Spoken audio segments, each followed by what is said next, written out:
you're really scared of Ruby's moral compass. I think we all are. Judging by her sister's public statement, I can imagine her family encourage a plea. For the law enforcement officers, caseworkers, Children's Justice Center staff, and others that have been instrumental in the fair and speedy resolution of this case. Because the alleged facts of the ongoing case involving Jodi Hildebrand are intertwined with this case. Oh, and I also want to mention that, like, I really hope that when she does ever, you know, when she does try to mend her relationship with her kids, especially when they're older, I really hope she does take responsibility for fucking everything, because one of the worst things as a parent or as a child, one of the worst things as a child that you would have to deal with is with a parent that assumes no responsibility and who kind of just like brushes things under the rug, you know, because I feel like a lot of parents tend to do that with their children, especially adult children when they're older, you know, like sometimes those children, we have some resentments from things that your parents did. And when you address it, when you bring it up now as adults, sometimes it feels like your parents just kind of dismisses you and just like, no, that's just your version of how you view things. That's not what really happened. I don't know. I really hope that she's able to really, I don't know, navigate it well with her kids. Because stuff like this can really fuck her kids, like for life, especially when it becomes like unresolved. And I hope the dad will, I don't know how I feel about the dad. The dad, I just, Our office will not be making additional statements to the media at this time. For further information, we refer you to the pleading document in support of guilty plea and the factual basis and the plea terms in that. What are the plea terms, just basically? Yes, my mother is 100% switch a subject in a hot second, or no, I don't remember that. That didn't happen. It's tough. Yes, absolutely, animal lover. My mom, what she does is she'd be like, oh, there's like, oh, my cat is here. Oh, look at my cat. Look at my cat. Look how cute my cat is. Oh my God, my dog is here. I'm just like, listen to me. I need your attention. But yeah, I've given up talking to her because talking to her is just, it frustrates me more.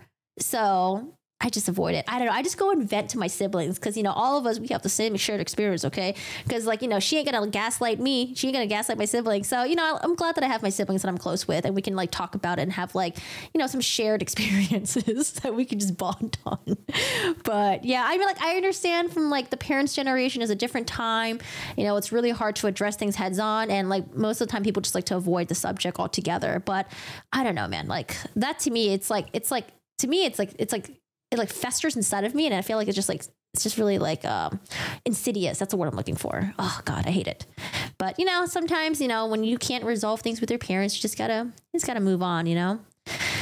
But I say that now, but I've so not moved on. Minimize, yes, the minimizer. What triggers me the most is the bystander effect. The bystander moms. I don't know. The bystander moms where, you know, when you're like, why aren't you stepping in to protect your kids? Why are you just standing there? Why aren't you doing anything? You know, I think like I've taken the time to like learn that like, oh, my mom was also sort of in abusive situations and she's also a very dependent person on like other people. And like, I don't know, she has her own issues too, but sometimes that shit still fucking pisses me off. But yeah.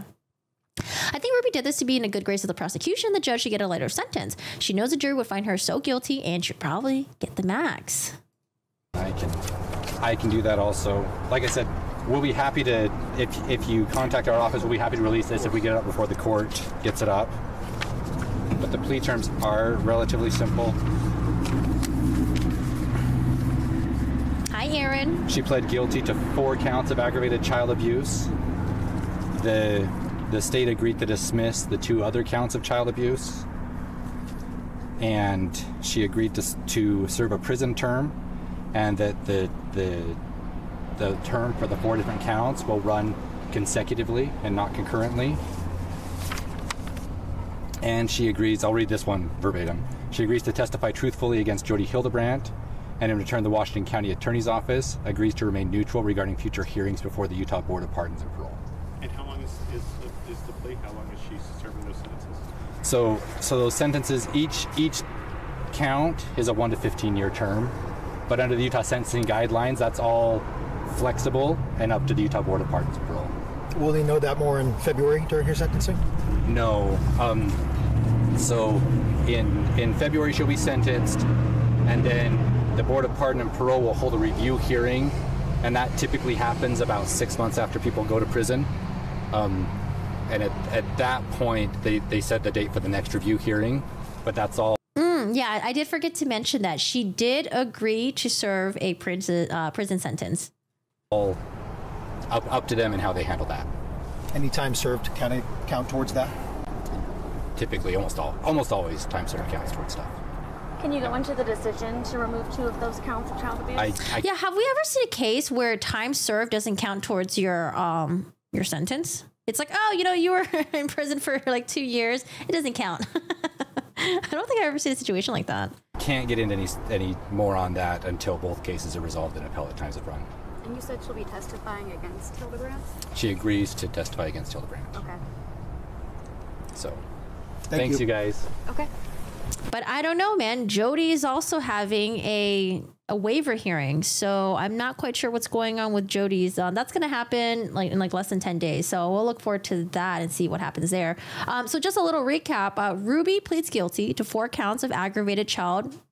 Initially it was 6, but they reduced it down to only 4 as part of the plea deal.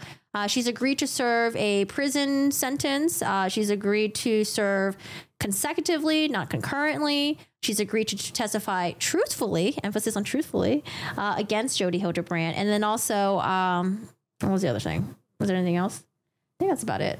Yeah. Oh, and then he said there was a maximum of 15 years for each count. So, she's facing a maximum of 60 years, but we know she ain't going to get 60 years. She ain't going to get 60 years. Consecutive means one sentence after another. Yeah. So concurrent would be let's say she was found guilty of all 4 and she got 5 years each. She would only serve 5 years. But if it was consecutive, it would be 20 years, right?